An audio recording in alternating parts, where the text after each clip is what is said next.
Hello student, so this is Ikramul. So welcome to my channel.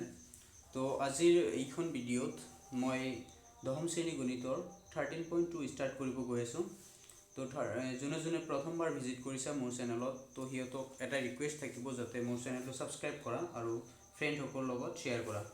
তো 13.2 দশম শ্ৰেণী গণিতৰ 13.2 প্ৰথম কুৱেশ্যনটো তোমাক দিয়া আছে। এক নম্বৰ কুৱেশ্যনটো চোৱা। তোমালোকে কিতাপ লৈ বহিবা যাতে প্ৰব্লেম নহয়, মই কুৱেশ্যনছ পঢ়ি যাম, তোমালোকে চাই যাব লগে লগে। শংকু আকৃতিৰ এটা গোটা বস্তু এটা অৰ্ধগোলকৰ ওপৰত থিয় হৈ আছে য'ত শীৰ্ষত দুয়োটাৰ ব্যাসাৰ্ধ 1 সেন্টিমিটাৰ আৰু শংকুৰ উচ্চতা ইয়াৰ ব্যাসাৰ্ধৰ সমান। ব্যাসাৰ্ধ 1 সেন্টিমিটাৰ আছে, গতিকে উচ্চতাও কিমান হ'ব? শংকুৰ 1 সেন্টিমিটাৰে। এতিয়া গোটা বস্তুটোৰ আয়তন পাইৰ মানেৰে নিৰ্ণয় কৰিব দিছে তোমাক, হ'ব? এতিয়া চোৱা কুৱেশ্যনটো মই ভালকৈ বুজাইছোঁ। এতিয়া চোৱা চিত্ৰ। এতেকে শংকু আকৃতিৰ এটা গোটা বস্তু অৰ্ধগোলকৰ ওপৰত এনেকৈ থিয় হৈ আছে আৰু ইয়াৰ ব্যাসাৰ্ধ দি আছে 1 সেন্টিমিটাৰ। শংকু আৰু অৰ্ধগোলক দুয়োটাৰে ব্যাসাৰ্ধ কিমান? 1 সেন্টিমিটাৰ আৰু শংকুৰ উচ্চতা কৈছে ইয়াৰ ব্যাসাৰ্ধৰ সমান। যদি শংকুৰ ব্যাসাৰ্ধ যদি 1 সেন্টিমিটাৰ হৈছে তেতিয়াহ'লে উচ্চতা কিমান হ'ব? 1 সেন্টিমিটাৰে, কাৰণ ব্যাসাৰ্ধ আৰু উচ্চতা সমান বুলি কৈছে। গতিকে আমি যিখিনি দিয়া আছে ইয়াৰ আয়তন ওলাব দিছে। গতিকে এই পাত্ৰটোৰ আয়তন ওলাবলৈ হ'লে আমি কাৰ আয়তন ওলাব লাগিব? শংকুৰ আয়তন ওলাম আৰু অৰ্ধগোলকৰ আয়তন ওলাই দুইটা প্লাস কৰি দিম, তেতিয়া এই পাত্ৰটোৰ আয়তন ওলাই পৰিব। এতিয়া আমাক কি দি আছে আমি সেইখিনি লিখি লম ফাৰ্ষ্ট অফ অল। তো চোৱা, গিভেন যিহেতু শংকু আৰু অৰ্ধগোলকৰ ব্যাসাৰ্ধ একে, গতিকে আমি দুইটা একে লিখিম। গিভেন শংকু আৰু অৰ্ধগোলকৰ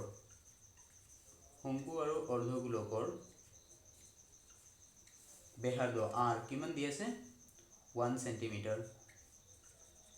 আৰু শংকুৰ উচ্চতা দি আছে, শংকুৰ উচ্চতা কিমান দি আছে? শংকুৰ উচ্চতা মানে h, এইটো দি আছে ব্যাসাৰ্ধৰ সমান। ব্যাসাৰ্ধ যদি 1 সেন্টিমিটাৰ হৈছে তেনেহ'লে উচ্চতা হ'ব 1 সেন্টিমিটাৰ। এতিয়া ইয়াৰ আয়তন ওলাব দিছে। একৰ্ডিং টু কুৱেশ্যন পাত্ৰটোৰ আয়তন হ'ব, তোমালোকে ভালকে খাতাত লিখিবা। একৰ্ডিং টু কুৱেশ্যন পাত্ৰটোৰ আয়তন হ'ব, আমি কাৰ আয়তন ওলাম? আমি শংকুৰ আয়তন ওলাম আৰু অৰ্ধগোলকৰ আয়তন ওলাম। শংকুৰ আয়তন প্লাস অৰ্ধগোলকৰ আয়তন, এই দুটা ওলাই আমি যদি প্লাস কৰি দিওঁ তেতিয়াহ'লে আমি গোটেই পাত্ৰটো কি পাম? আয়তন পাই যাম। এতিয়া আমি ফৰ্মুলা জানিব লাগিব। শংকুৰ আয়তনৰ ফৰ্মুলা আছিল কি আছিল? 1/3 পাই r স্কুৱেৰ h। ফৰ্মুলাকেইটা মুখস্থ কৰিবা। তাৰপিছত অৰ্ধগোলকৰ আয়তনৰ ফৰ্মুলা আছিল 4/3, এইটো আছিল গোলকৰ, আৰু যদি অৰ্ধগোলক কয় তেতিয়াহ'লে 2/3। যদি গোলকৰ আয়তন সোধে তেনেহ'লে 4/3 পাই r কিউব, আৰু যদি অৰ্ধগোলক সোধে তেতিয়াহ'লে 2/3 পাই r কিউব। অ'কে, এই ফৰ্মুলা আমি বহাই ল'লোঁ। এতিয়া চাম ইয়াতে কমন আছে নেকি। চোৱা, 2/3 ইয়াক আমি 1/3 বুলি লিখিব পাৰিম। 2 into 1/3 একেই হ'ব, 2 × 1 = 2, তলত আছে কিমান? 3, একেই কথা। গতিকে 1/3 ইয়াতো আছে, গতিকে 1/3 আমি কমন আনিব পাৰিম। নেক্সট ইয়াতো পাই আছে, ইয়াতো পাই এটা কমন আহিব। ইয়াতে r আছে দুটা, ইয়াত আছে তিনিটা, গতিকে দুটা r আমি কমন আনিব পাৰিম, r স্কুৱেৰ কমন। এতিয়া ইয়াতে থাকিল h প্লাস, ইয়াতে চোৱা 1/3 আহি গৈছে, থাকিব কি 2, আৰু পাই আছিল তিনিটা, দুটা আমি কমন আনিছোঁ, গতিকে আৰু এটা r থাকি যাব। সৰি, r আছে তিনিটা, আমি দুটা r কমন আনিছোঁ আৰু এটা r থাকি যাব। এতিয়া আমি ভ্যালু বহাই যাম। সো 1/3 ইনটু পাই মানে কিমান আছে? 22/7 ইনটু r স্কুৱেৰ মানে 1 স্কুৱেৰ, r ৰ ভ্যালু 1। তাৰপিছত ব্ৰেকেটত আছে h plus twice r। h মানে কিমান পাইছোঁ? 1 প্লাস 2 ইনটু r মানে কিমান পাইছোঁ? 1। যেহেতু আমি আয়তন ওলাই আছোঁ, গতিকে যিটো ইউনিট আছে, একক আছে, সেইটো ঘনত হ'ব, কিউবত হ'ব, গতিকে সেন্টিমিটাৰ আছে, এইটো হ'ব সেন্টিমিটাৰ কিউব। এতিয়া আমি ক্যালকুলেট কৰিম। চোৱা, 1/3 ইনটু 22/7 ইনটু, চোৱা ব্ৰেকেটৰ মাজত আছে 2 × 1, 2 × 1 = 2, আৰু 1 × 3, 3 পূৰণ, ইয়াতে আছে 1, 1 × 1 = 3, 1 × 3, ব্ৰেকেটৰ পৰা 3 ওলাই আহিল, সেন্টিমিটাৰ কিউব। এতিয়া আমি কাটাকাটি কৰিম, 3 3 কেনসেল, থাকিল কিমান? 22/7। আমি জানো 22/7 মানে কি আছিল? পাই। গতিকে পাই সেন্টিমিটার কিউব হ'ব এই পাত্ৰটোৰ আয়তন। তো নিশ্চয় বুজি পাইছা তোমালোকে। এতিয়া চোৱা 2 নম্বৰ কুৱেশ্যনটো কি কৈছে 13.2।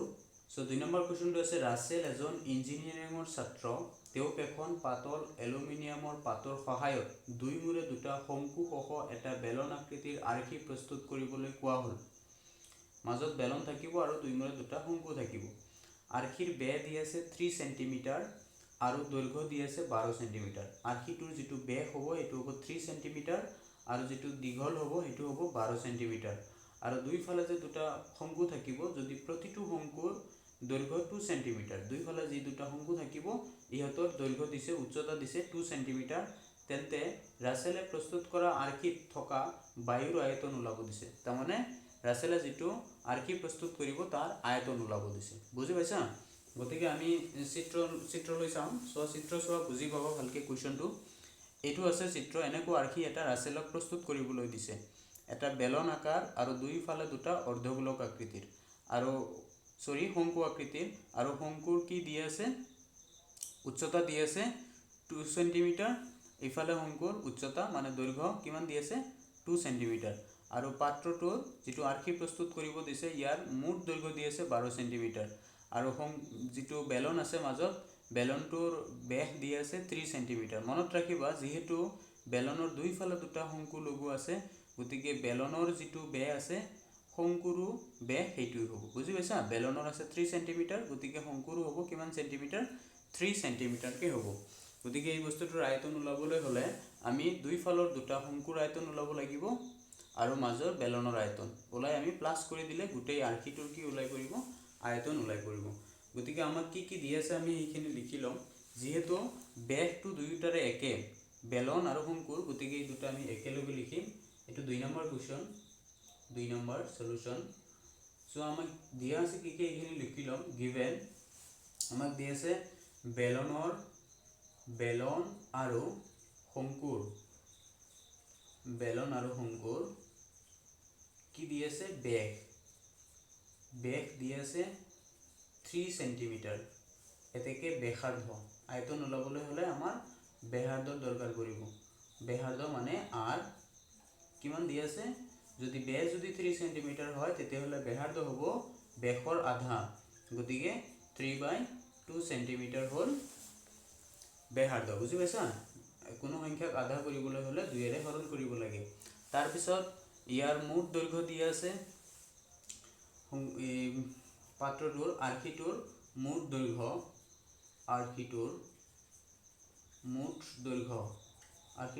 দৈৰ্ঘ্য আমাক দি আছে কিমান 12 সেন্টিমিটাৰ। তাৰপিছত শংকুৰ দৈৰ্ঘ্য দি আছে শংকুৰ দৈৰ্ঘ্য দি আছে, দৈৰ্ঘ্য মানে উচ্চতা, শংকুৰ কিমান দি আছে 2 সেন্টিমিটাৰ 2 সেন্টিমিটাৰকে হ'ব। ইফালে আছে 2 ইফালে আছে 2। এতিয়া আমি যদি আয়তন ওলাব যাওঁ, বেলনৰ আয়তন ওলাবলৈ গ'লে বেলনৰ উচ্চতা দৰকাৰ পৰিব, দৈৰ্ঘ্য দৰকাৰ পৰিব, গতিকে আমি বেলনৰ দৈৰ্ঘ্যটো ওলাই ল'ব লাগিব। ইয়াতে যেহেতু দিয়া নাই, গতিকে আমি বেলনৰ দৈৰ্ঘ্যটো কেনেকৈ উলিয়াম চোৱা। দুইফালৰ দুটা কি আছে শংকুৰ আছে 2, ইফালেও আছে 2, টোটেল হ'ল 12। যদি আমি এই টোটেলখিনিৰ পৰা গোটেইখিনিৰ পৰা যদি এই শংকু দুটা দুইফালৰখিনি যদি আমি বাদ দিওঁ তেতিয়াহ'লে এই মাজৰ বেলনখিনি পাম। গতিকে ইফালে আছে 2 ইফালে আছে 2, গতিকে 2 আৰু 2 4, যদি 12ৰ পৰা আমি 4 বাদ দিওঁ তেতিয়াহ'লে আমি মাজৰখিনি পাম 8 সেন্টিমিটাৰ। এইটো হ'ব বেলনৰ দৈৰ্ঘ্য h হ'ব। এতেকে বেলনৰ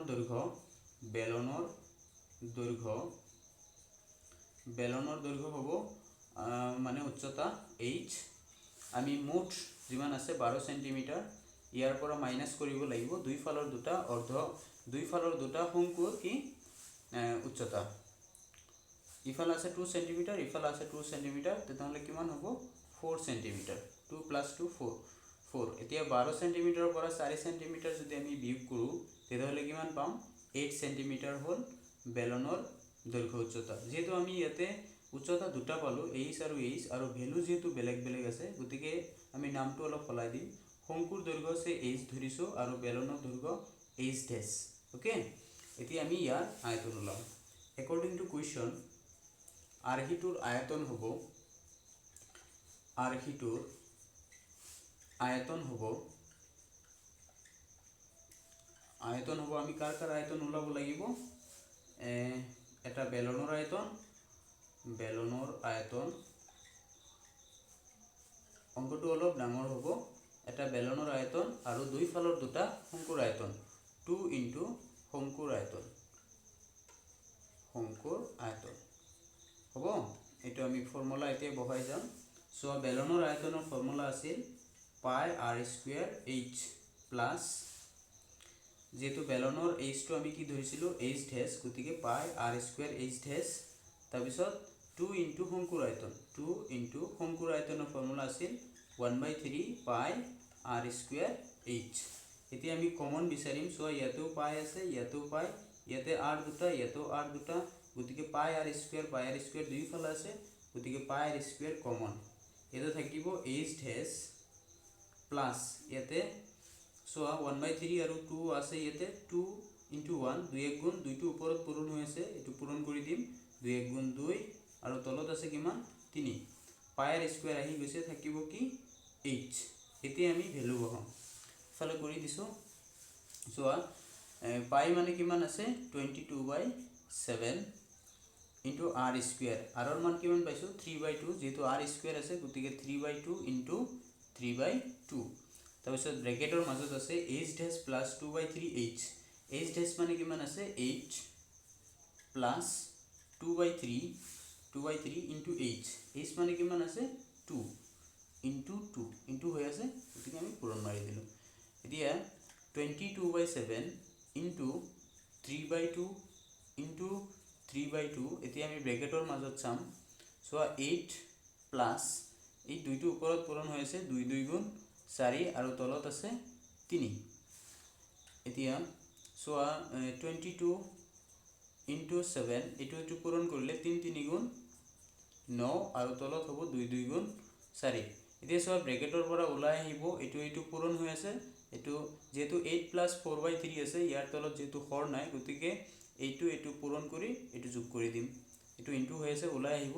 3 8 গুণ 24 আৰু 4 28 তলত যদি কিবা না থাকে আমি এটো পূৰণ কৰি উপৰটো যদি প্লাস থাকে প্লাস কৰিম মাইনাস থাকিলে মাইনাস কৰি ডাইৰেক্ট ওলাই আনিব পাৰিম 3 8 গুণ 24 আৰু 4 28 আৰু তলত আছে কিমান 3 এতিয়া আমি কাটাকাটি কৰি চাম সো 7 28 যাব 4 বাৰ 7 4 গুণ 28 তাৰ পিছত 3 9 যাব 3 বাৰ এটো 4 ক্যান্সেল থাকিল 3 পূৰণ 22 22 ইনটু 3 এটা আমি পূৰণ কৰি দিম 3 2 গুণ 6 3 2 গুণ 6 যেহেতু আমি আয়তন উলাই আছিল গতিকে ইউনিটটো সেন্টিমিটার কিউবত হ'ব সেন্টিমিটার আছে গতিকে সেন্টিমিটার কিউব গতিকে 66 সেন্টিমিটার কিউব হ'ব ৰাছেলত যেটো আৰ্কি দিছিল সেই আৰ্কিটোৰ মুঠ আয়তন নিশ্চয় বুজি পাইছা থ্যাংক ইউ ভিডিওটো শেয়াৰ কৰিব পাৰিলে ফ্ৰেণ্ডসকলৰ লগত মনত ৰাখিবা এই পঢ়াশুনা বস্তু এডুকেশনাল বস্তুবিলাক তুমি যিমানে শেয়াৰ কৰিবা বন্ধু বান্ধৱীৰ লগত নলেজ কেতিয়াও নকমে নলেজ বাঢ়ে বুজি পাইছা থ্যাংক ইউ